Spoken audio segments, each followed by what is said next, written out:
3 myths and misconceptions of the FRM qualification. First of all, if it's the first time you're visiting our channel, please click subscribe, and if there's any value you find in this video, give us a thumbs up. Myth number 1. FRM is either very easy and they compare it a lot to CFA, or some of them are saying, oh no, it's extremely technical. The simple answer is FRM is definitely requiring effort.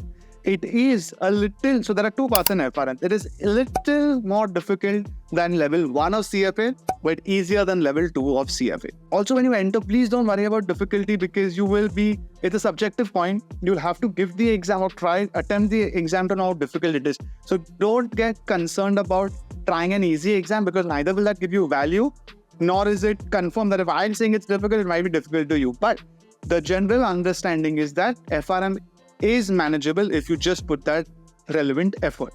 Above level 1 of CFA, below level 2. Next, FRM is only for risk managers. While this is true in some sense, FRM has evolved specifically in India to encompass much more than being a risk manager. Earlier, risk manager was a very basic profile, and if you're an FRM, great, you can get in. But even if you are not an FRM, you could still get in. Today, first of all, the risk entire category is dominated by FRMs. But within that, you can get into risk advisory, you can get into credit risk, you can get into risk management. And we all know there is a new term, Chief Risk Officer, which is coming up in all the financial institutions. FRM once again can dominate over there. Myth number 3, FRM becomes irrelevant over time.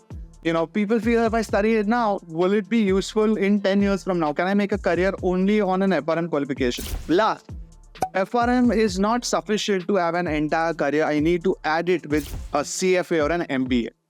Well, guys, this has never been the case. FRM is a well-recognized qualification across the world. It's US-based, but it's internationally recognized.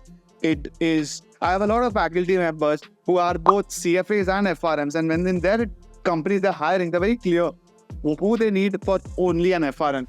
They've told us that FRMs easily have the knowledge and the skills to create an entire career just by themselves, by this qualification. So please don't worry. The main thing is jump into it. It's a beautiful qualification. In 1 year, you can finish part 1 and part 2, there is all that to it. You can complete it at the age of 18 or 19, work for a couple of years, figure out if you love FRM, and if you do, spend your entire career in that. If not, you have so much time to figure out what to add, whether an MBA or CFA, just go into a totally different line. So the beauty of FRM is all the misconceptions you'll have, most of them will not be true, and the few pros of it are not known well enough.